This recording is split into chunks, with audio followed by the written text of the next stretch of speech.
Hello students, welcome back to my channel. Shahid Khan educational academy में मैं आपका टीचर इंजीनियर उस्मान खान आपको वेलकम कहता हूं। तो आज का जो हमारा लेक्चर है वो है class 9 chemistry new book chapter number 2 का लेक्चर नंबर 18। चैप्टर नंबर 2 के लेक्चर्स काफी ज्यादा हो चुके हैं और चैप्टर नंबर 2 इतना कोई लेंथी था नहीं जितने इसके लेक्चर्स बन गए हैं। वो मैंने जान के इतने लेक्चर्स बनाए हैं, इसकी वजह ये है सिर्फ कि हर हर टॉपिक को, चाहे वो टॉपिक 7 से 8 लाइन्स का हो, मैंने वो हर टॉपिक को अलग अलग से सेपरेट वीडियो में डिवाइड किया है। इसका सिर्फ फायदा सिर्फ यही है कि आपका कोई भी टॉपिक जो है ना, डिटेल से एक्सप्लेन किए बगैर, डिटेल से समझे बगैर स्किप ना हो।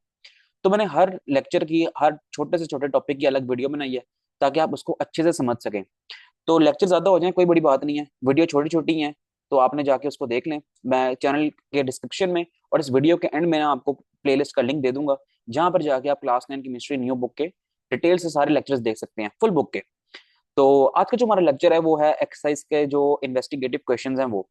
तो इससे पिछली वीडियो में हमने एक्सरसाइज के कंस्ट्रक्टेड रिस्पांस क्वेश्चन सॉल्व किए थे, उससे पहले हमने एक्सरसाइज के जो हैं एक्सरसाइज के शॉर्ट क्वेश्चंस वो सॉल्व किए थे, उससे पहले हमने एक्सरसाइज के एमसीक्यू सॉल्व किए थे, और इससे पहले चलती गई हैं वीडियो सारी हमारी डिटेल से लेक्चर्स की। तो चैप्टर के बीच में जो कुछ था उसमें भी कुछ क्वेश्चंस थे चैप्टर के हर टॉपिक एंड में, तो वो भी हमने लेक्चर के साथ साथ सॉल्व किए हैं। तो अब हम स्टार्ट करते हैं इन्वेस्टिगेटिव क्वेश्चंस को। दो क्वेश्चन है सिर्फ, बहुत इजी, बहुत सिंपल। तो हम इसको स्टार्ट कर लेते हैं। तो हम देखते हैं पहला क्वेश्चन हमसे क्या कहता है। How can scientist synthesise elements in the laboratory. Scientist, साइंसदान किस तरह एलिमेंट्स को लेबोरेटरी के अंदर बनाते हैं। ठीक है, इस ये बताना है तरीका हमने। तो ये बहुत सिंपल सा तरीका है, मैंने बहुत इजी वर्डिंग में यहाँ पर लिखा है, तो आप इसको समझ लें और फिर इसको हम याद भी कर लेंगे। टू क्रिएट न्यू एलिमेंट्स, नए एलिमेंट्स बनाने के लिए scientist make smaller atoms collide with heavier atoms.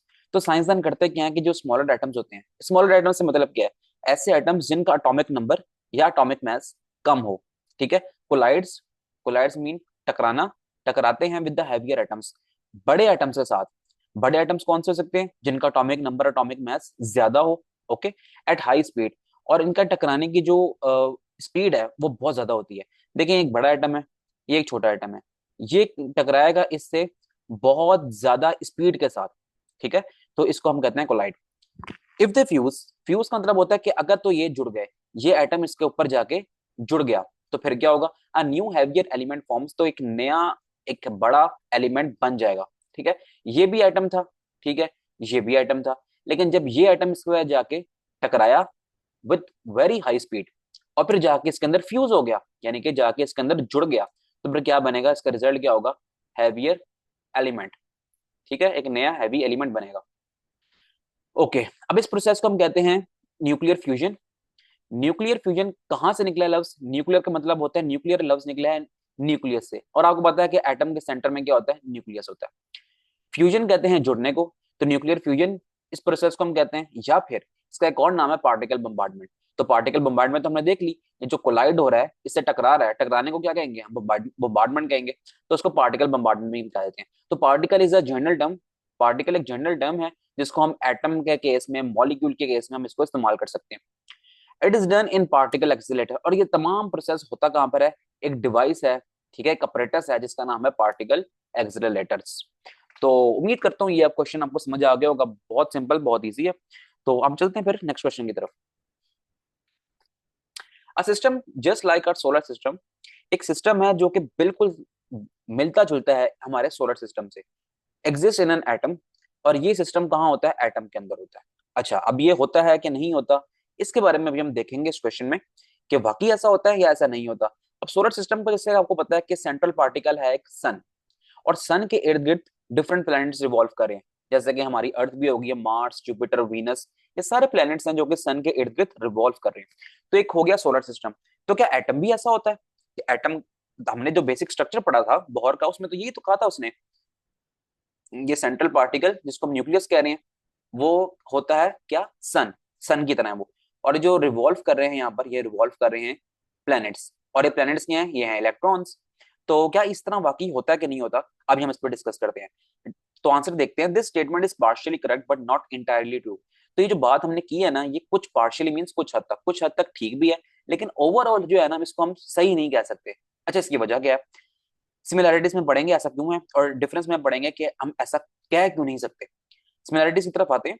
Early models, जैसे कि एटम के स्ट्रक्चर के बारे में दो मशहूर साइंसदान हैं, रदरफोर्ड एंड बोहर, इन्होंने कुछ अपने मॉडल्स पेश किए थे एटम के स्ट्रक्चर के हवाले से।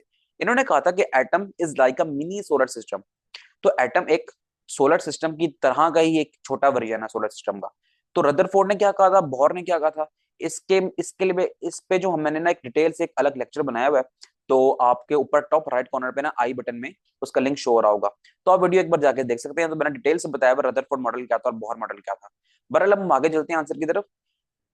Where electrons orbit the nucleus like planet around the sun.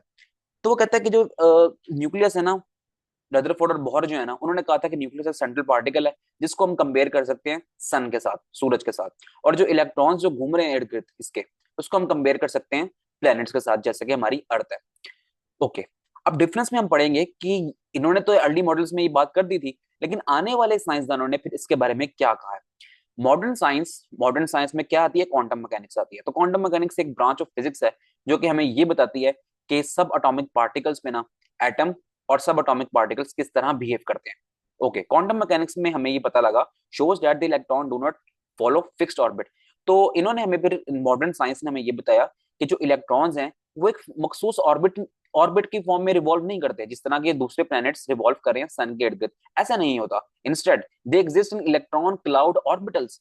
तो वो इस तरह सूरज की तरह रिवॉल्व नहीं, सूरज के इर्द गिर्द जिस तरह प्लैनेट रिवॉल्व करते हैं इस तरह रिवॉल्व नहीं करते, बल्कि एक इलेक्ट्रॉनिक क्लाउड की फॉर्मेशन होती है। इलेक्ट्रॉनिक क्लाउड इस तरह का होगा, ठीक है। जगह जगह जो है ना एक प्रोबेबिलिटी होगी कि इलेक्ट्रॉन यहाँ पर भी हो सकता है, इलेक्ट्रॉन यहाँ भी हो सकता है, इलेक्ट्रॉन यहाँ भी हो सकता है। तो इनकी जो मूवमेंट करने के डिफरेंट टाइप्स हैं, जिसको हम डिफरेंट ऑर्बिटल से रिप्रेजेंट करते हैं। पी ऑर्बिटल की टाइप्स हैं, फिर डी ऑर्बिटल्स की डिफरेंट टाइप्स हैं। तो वो क्लास 9 की हद तक हम डिटेल से डिस्कस नहीं करेंगे, ये बहुत कॉम्प्लेक्स एक टॉपिक है। तो हम इलेक्ट्रॉनिक क्लाउड की हम समझ लेते हैं जनरल, कि इलेक्ट्रॉन एक क्लाउड की फॉर्मेशन होगी, क्लाउड में तरफ बादल होगा और उसमें कहीं पर भी ना इलेक्ट्रॉन अब एग्जिस्ट कर सकता है, ठीक है। एक सर्कुलर पाथ नहीं होगी, बल्कि डिफरेंट पाथ से रिवॉल्व कर रहा होगा, और वो किसी भी जगह पे इलेक्ट्रॉन हो सकता है, ठीक है। तो with their exact position can not be determined. तो हम बता नहीं सकते कि वो इलेक्ट्रॉन इस टाइम उस क्लाउड के अंदर कहां पर है, ठीक है। क्लाउड से समझ ना, जिस तरह बादल होते हैं उस तरह की कंडीशन होगी। तो वो एक पूरा एक एरिया है, उसके अंदर जो ना इलेक्ट्रॉन किसी भी जगह हो सकता है। ओके, अब कंक्लूड करते हैं इस बात को। Thus while the idea is useful for basic understanding. अगर हम इस हद तक देखें ना कि 9 क्लास के बच्चों को या आपसे छोटे बच्चों को हमने बात समझानी है कि एटम का स्ट्रक्चर कैसा होता है, तो हम उनको यही कहेंगे कि यार एटम इस तरह का होता है जिस तरह का सोलर सिस्टम है हमारा। बीच में एक ऑब्जेक्ट है जिसको हम कहते हैं न्यूक्लियस, जस्ट लाइक आवर सन। और इर्द गिर्द जो इलेक्ट्रॉन रिवॉल्व कर रहे हैं वो जस्ट लाइक आवर प्लैनेट्स के, वो सूरज के इर्द गिर्द रिवॉल्व कर रहे हैं, जिसको हम इलेक्ट्रॉन्स कह रहे हैं। लेकिन असल में दर हकीकत atom does not work exactly like a solar system. लेकिन एटम जो है ना सोलर सिस्टम की तरह का नहीं होता, बल्कि एटम में जो इलेक्ट्रॉन की मूवमेंट होती है ना, वो एक little bit of complex type होती है उसकी। तो उम्मीद करता हूँ आपको ये क्वेश्चन समझ आ गया होगा।